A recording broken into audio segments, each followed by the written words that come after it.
Hai Sobat Levi, selamat datang di konten Hot Spill dari Literasi Psikologi Indonesia.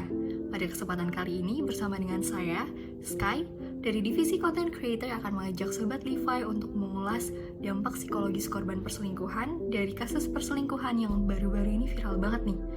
Tapi pertama-tama, kita perlu mengetahui lebih jelas apa itu arti dari selingkuh. Menurut beberapa ahli yang kita ambil dari Journal of Couple and Relationship Therapy, selingkuh adalah seluruh perilaku yang melanggar kontrak yang dimiliki oleh antar pasangan.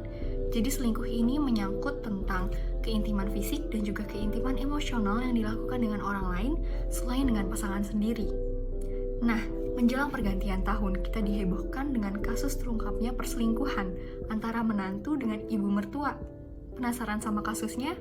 Mari simak ringkasannya berikut ini. Usai 1 tahun berumah tangga, NR mengaku memiliki rasa curiga yang terus bertumbuh seiring dengan gerak-gerik yang dia amati dari sang suami hingga kabar angin yang sering ia dapati pula dari para tetangga. Hingga pada 6 November 2022, warga setempat berhasil menggerebek sang suami dengan ibu mertua atau ibu kandung dari NR yang tengah berhubungan badan pada pukul 13.00 waktu Indonesia Barat. Kemudian warga pun menggelandang mereka ke kediaman ketua RT. Saat kejadian berlangsung, NR tidak berada di dalam rumah lantaran sedang bekerja di salah satu butik di kota Serang. Langkah berikutnya, warga segera memberitahu NR dan NR tentunya syok saat mengetahui hal tersebut. NR pun membuat perjanjian tertulis bahwa sang suami mengakui perbuatan tersebut. Dilanjutkan dengan NR menggugat cerai sang suami pada Pengadilan Agama Serang, ditemani oleh sang ayah yang juga mengajukan gugatan cerai terhadap istri atau ibu kandung dari NR. Setelah mengalami kejadian tersebut, NR mengakui sering ketakutan dan mengalami trauma berat sebab suaminya melakukan perselingkuhan dengan ibu kandungnya sendiri.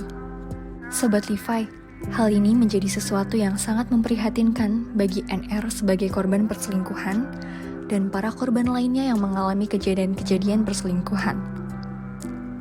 Perpisahan yang disebabkan oleh adanya perselingkuhan tentu dapat menimbulkan rasa bingung, marah, kecewa, dan sakit hati secara sekaligus. Oleh karena itu, jika ada seseorang yang mengalaminya, wajar bagi mereka untuk merasakan perasaan-perasaan tersebut. Wajar bagi mereka bila merasa hancur, merasa direndahkan, tidak berdaya, dan merasa sakit. Kita perlu mengetahui bahwa pengaruh dari perselingkuhan, terutama bagi korban yang diselingkuhi, dapat bersifat jangka panjang dan destruktif atau menghancurkan, terutama pada kesehatan mental seseorang. Berikut merupakan dampak-dampak psikologis yang dapat terjadi. Yang pertama, seseorang yang telah diselingkuhi dapat mengalami mimpi buruk, kilas balik, dan obsesi terhadap peristiwa menyenangkan yang dilalui dengan pasangannya yang selingkuh, hingga mengalami gangguan pola tidur dan makan. Yang kedua, timbulnya trust issue. Bagaimana tidak? Dalam suatu hubungan, perihal fisik dan emosi memiliki kunci utama yakni kepercayaan. Dan ketika salah satu pihak berselingkuh atau melanggar kepercayaan tersebut, satu pihak yang lain dapat kesulitan untuk kembali mempercayai pasangannya. Hal ini dapat menyebabkan pihak korban bermasalah untuk percaya dalam hubungan baru di masa yang akan mendatang. Ketakutan untuk dikhianati atau kecewa lagi dapat membuat seseorang tidak ingin terlibat dalam hubungan baru, kemudian menimbulkan kecurigaan yang besar terhadap orang-orang di sekitarnya. Berhubungan dengan orang lain rasanya seperti dikelilingi oleh ancaman. Nah, Sobat Levi, untuk kamu yang mengalami kejadian perselingkuhan, dalam menghadapi tahap pemulihan, kamu perlu tahu bahwa selingkuh merupakan keputusan masing-masing individu. Oleh karena itu, jika pasanganmu telah berselingkuh, tanamkan pada dirimu bahwa hal itu memang keputusan untuk berkhianat, bukan karena kekurangan dirimu sendiri. Dan yang terakhir, bawa kembali kesadaran dirimu pada masa kini.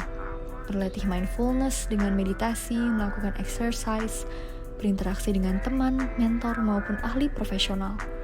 Alihkan perhatianmu ke sini dan di saat ini. Lakukanlah sesuatu yang dapat membuatmu merasa senang dan merasa puas terhadap dirimu sendiri. Seperti yang dikutip oleh Hanim Sunim dalam bukunya yang berjudul The Things You Can Only See When You Slow Down. Jika kita mengetahui bagaimana menjadi puas, kita dapat berdamai dengan masa lalu dan melepaskan segala beban kita. Sekian konten Hot Spill dari Sky. Apabila ada salah kata, saya memohon maaf. Dan semoga video ini bermanfaat. Jangan lupa untuk like, comment, share, and subscribe. Dan sampai jumpa lagi Sobat Levi.